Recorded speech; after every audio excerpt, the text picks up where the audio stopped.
Bonjour, c'est Jérôme et je vous souhaite la bienvenue dans cette vidéo. Aujourd'hui, je vais aborder avec vous un thème qui revient régulièrement dans les questions que vous me posez sur le blog, c'est le thème des formations. Donc je vais répondre à 3 questions que vous me posez régulièrement et je vais vous donner mon point de vue par rapport à tout ça.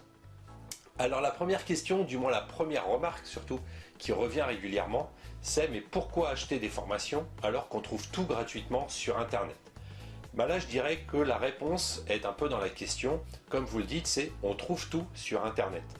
Donc pour trouver la réponse à une question, encore faut-il que vous vous posiez la question, et pour vous poser la question, il faut que vous connaissiez déjà le sujet.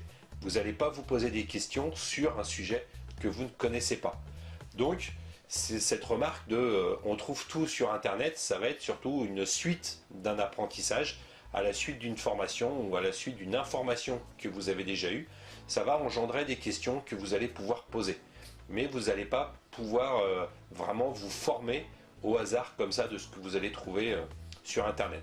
Donc justement en parlant de hasard, c'est un petit peu la deuxième remarque par rapport à ça, c'est que vous pouvez trouver des choses sur Internet, mais ce sera soumis au hasard.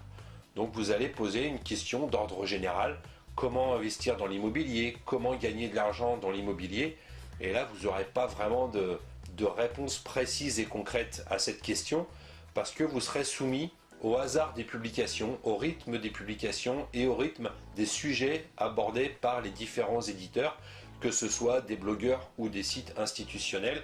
Il ne va pas y avoir le thème, voilà, pour gagner de l'argent, il faut faire comme ça, comme ça, comme ça, parce qu'il n'y a pas une réponse, il y en a des dizaines ou des centaines. Donc vous serez vraiment soumis au hasard de la publication. Alors il y a quand même un avantage à se former ou à prendre de l'information gratuite sur Internet, c'est que vous allez vous sensibiliser sur un sujet. Vous allez peut-être découvrir, par exemple à la lecture de mon blog, l'investissement dans les parkings, la location meublée, etc. Et en fonction de votre situation, en fonction de vos objectifs, ça va peut-être vous orienter vers un type d'investissement et vers un sujet précis qui sera ensuite soumis à une formation un petit peu plus approfondie sur ce sujet-là. Donc il y a un inconvénient à la formation gratuite, c'est que c'est un petit peu soumis au rythme des publications et il faut que vous connaissiez le sujet. Par contre, ça va vous permettre de prendre certaines connaissances et de vous sensibiliser sur le sujet. Je vais prendre une métaphore qu'on entend souvent de la part de formateurs qui font des formations payantes, qui vous disent « vous n'allez pas vous jeter dans le grand bassin avant d'avoir appris à nager ». C'est tout à fait vrai. Par contre, rien ne vous empêche d'avoir appris à nager tout seul ou avec un de vos proches juste pour jouer dans la piscine et pour barboter avec les copains. Par contre, si vous voulez devenir champion de natation, alors vous allez prendre des cours, du coaching, des entraînements, faire partie d'un club. C'est l'équivalent de la formation et là vous allez pouvoir passer à un niveau supérieur au niveau de la natation. Et bien pour l'immobilier, c'est exactement pareil. Ce que vous allez apprendre tout seul, ça va vous permettre de barboter dans le milieu de l'immobilier. Par contre, si vous voulez devenir un professionnel, il va falloir vous former, être coaché et avoir un entraînement pour ça. Ça, c'est ce qui concerne la formation gratuite. Donc, ce qui amène une deuxième question, c'est « Ok Jérôme, on a commencé à apprendre quelques petites choses gratuitement, mais ensuite, dans les formations, il y en a à 27 €, à 97 €, à 1000 €. Donc, laquelle choisir? Comment déterminer le type de formation qu'il faut faire? Là, je dirais que tout est relatif à votre projet. Globalement, pour donner une équivalence, dites-vous qu'une formation que vous allez faire doit vous permettre d'économiser ou de rembourser au moins 5 fois le prix de cette formation. Donc c'est sûr que si vous voulez acheter un parking juste pour vous, pour garer votre voiture, et que ce parking coûte 5000 €, une formation à 1000 € est peut-être disproportionnée.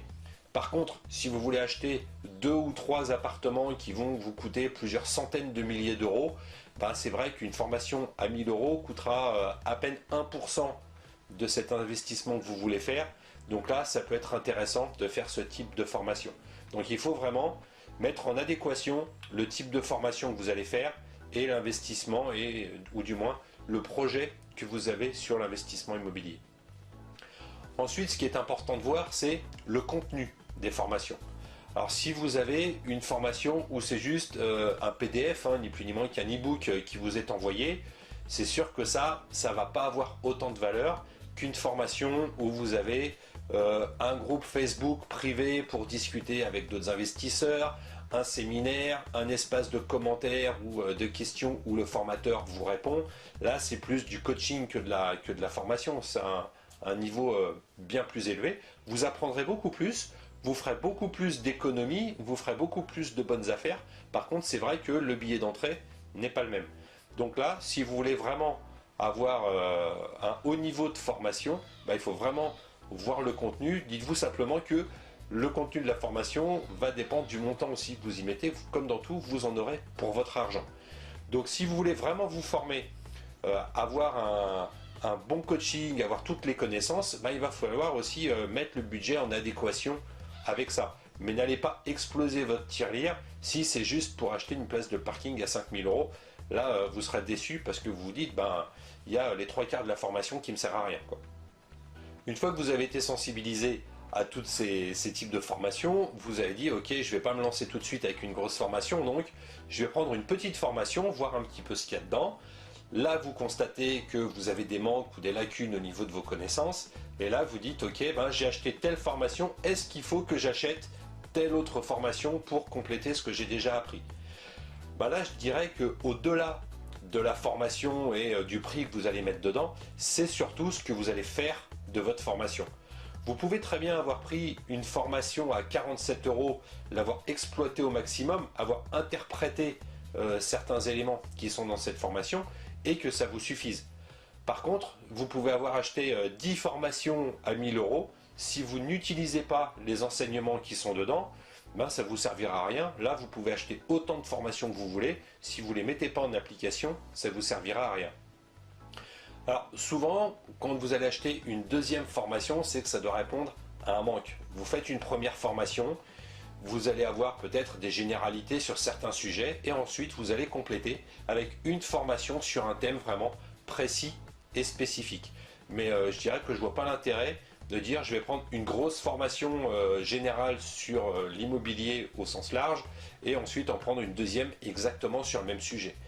Par contre, si vous faites une grosse formation sur l'immobilier et que derrière vous voulez vous spécialiser dans les parkings, rien ne vous empêche de prendre une petite formation derrière spécialisée avec toutes les stratégies et tout ce qu'il y a à connaître précisément sur les parkings.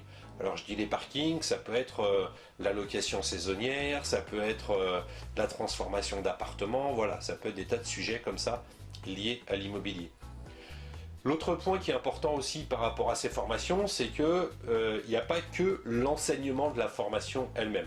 Moi-même, il m'est arrivé d'être inscrit à plusieurs formations, toutes sur le même sujet, mais la forme de la formation et le contenu de la formation est différent.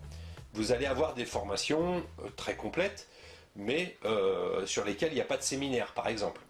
Et vous allez ensuite avoir une formation dans laquelle il y a un séminaire, et là, la seule chose qui vous intéresse dedans, c'est le séminaire.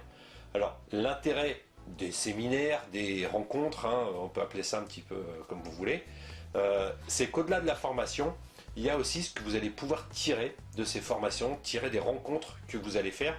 Et ça, je dirais que c'est des choses qui n'ont pas de prix, parce que c'est vraiment ce que vous en faites.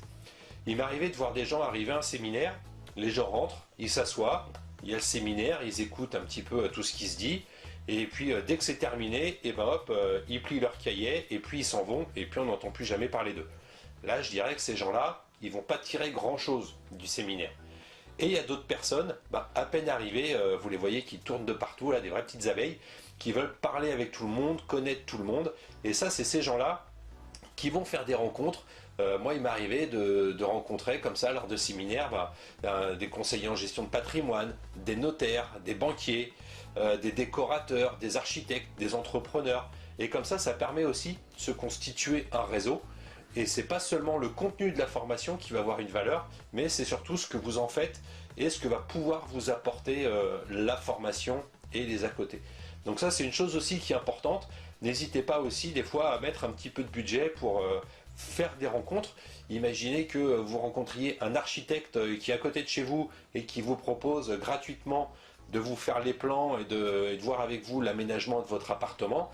Tout de suite, vous allez avoir gratuitement un service qui aura pu vous coûter 1000 ou 2000 €.